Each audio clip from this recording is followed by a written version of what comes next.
Assalamualaikum warahmatullahi wabarakatuh. Bagaimana kabarnya hari ini adik-adik?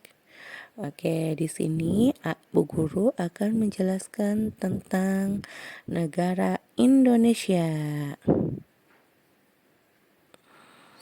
Indonesia memiliki kekayaan alam yang luar biasa, termasuk gunung berapi, hutan tropis, dan pulau-pulau yang indah.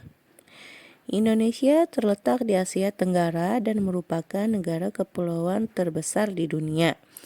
Wilayahnya membentang sekitar 5.000 km dari barat hingga timur dan terdiri dari lebih dari 17.000 pulau. Dengan pulau terbesar adalah Sumatera, Jawa, Kalimantan atau Borneo, Sulawesi, dan Papua. Negara ini berbatasan dengan Malaysia, Brunei Darussalam, Filipina, Papua Nugini, dan Timor Leste. Iklimnya tropis dengan musim dua utama, yaitu musim hujan dan musim kemarau.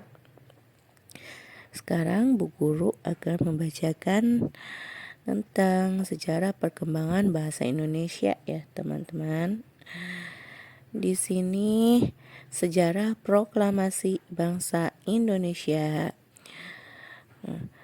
Sebelum menyatakan kemerdekaan, Indonesia telah dijajah oleh bangsa Belanda selama 350 tahun. Kemudian kekuasaan beralih ke bangsa Jepang. Namun ternyata Jepang lebih kejam dari Belanda. Guna menarik simpati rakyat Indonesia, Jepang membentuk Badan Penyelidik Usaha-usaha Persiapan Kemerdekaan Indonesia atau disebut dengan BPUPKI dan Panjang Persiapan Kemerdekaan Indonesia atau PPKI. Pada tanggal 6 dan 9 Agustus 1945, kota Hiroshima dan Nagasaki dibom oleh sekutu. Hal ini menandakan kekalahan Jepang pada Perang Pasifik. Penyerahan Jepang kepada sekutu menyebabkan Indonesia mengalami kekosongan kekuasaan. Adanya kekosongan kekuasaan ini dijadikan kesempatan oleh bangsa Indonesia untuk segera memerdekakan diri dari penjajah.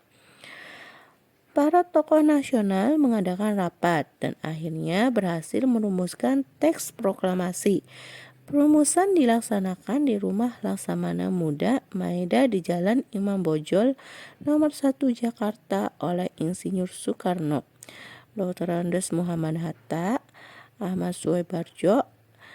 Teks proklamasi ini ditandatangani oleh Insinyur Soekarno. Setelah selesai ditulis, naskah proklamasi diketik oleh Sayuti Malik. Peristiwa pembacaan teks proklamasi dilaksanakan pada hari Jumat, tanggal 17 Agustus 1945. Sejak pagi sudah banyak pemuda berkumpul. Mereka menyiapkan upacara proklamasi kemerdekaan Indonesia. Udanco Latif Han Niningrat dan Syudonco Arifin petugas menjaga keamanan. Suhud menyiapkan tiang bendera dari bambu. Bendera merah putih yang akan dikibarkan adalah hasil jahitan tangan Ibu Fatmawati. Kurang lebih pukul 9 lebih 55 waktu Indonesia Barat, Dr. Andes Muhammad Hatta telah datang dan langsung menemui Insinyur Soekarno. Tepat pukul 10 waktu Indonesia Barat, Insinyur Soekarno didampingi oleh Muhammad Hatta membacakan naskah proklamasi. Upacara berlangsung dengan hikmat, dilanjutkan pengibaran bendera merah putih oleh Latif Han Diningrat dan S. Suhud. Semua peserta upacara secara spontan menyanyikan lagu Indonesia Raya. Peristiwa proklamasi merupakan puncak perjuangan bangsa dalam merebut kemerdekaan. Berita proklamasi disiarkan melalui radio Domel, yaitu kantor berita Jepang. Banyak banget ya adik-adik perjalanan bangsa Indonesia untuk menjadi merdeka. Sekarang Bu Guru akan mengasih pertanyaan terkait dengan teks proklamasi bangsa Indonesia. Yang nomor 1, Siapa yang menjajah bangsa Indonesia? Yang nomor 2, apa yang dilakukan bangsa Jepang untuk menarik simpati bangsa Indonesia? Yang nomor 3, kapan kota Hiroshima dan Nagasaki dibom oleh sekutu? Oke, anak-anak dikerjakan ya soalnya. Untuk selanjutnya, Bu Guru di sini akan menerangkan tentang makna proklamasi kemerdekaan Indonesia, yaitu kita akan belajar tentang IPS ya, ilmu pengetahuan sosial. Nah, dari peristiwa proklamasi kemerdekaan Indonesia ini banyak sekali makna-makna yang terdapat di dalamnya. Adapun makna proklamasi bangsa Indonesia yaitu adalah yang pertama sebagai puncak perjuangan bangsa Indonesia. Indonesia telah berjuang mati-matian mulai dari kedatangan Belanda sampai penjajah Jepang. Akhirnya pada saat proklamasi perjuangan itu mencapai puncaknya, segala tumpah darah para pahlawan terbayar ketika Indonesia berhasil memproklamasikan diri sebagai sebuah negara merdeka. Peristiwa ini bukan merupakan titik akhir perjuangan bangsa Indonesia, tetapi justru menjadi titik awal perjuangan Indonesia membangun negeri yang telah mereka merdeka dari penjajah. Yang kedua adalah menjadi pernyataan de facto. Proklamasi tanggal 17 Agustus menjadi pengakuan kepada dunia luar negeri bahwa Indonesia telah menyatakan diri sebagai negara merdeka.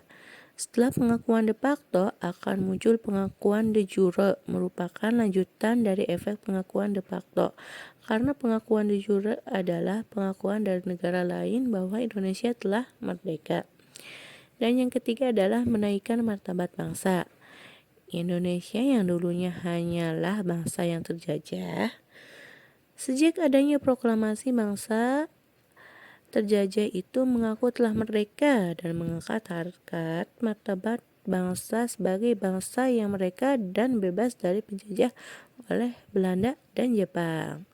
Yang keempat adalah dapat memulai perjuangan sebagai negara baru.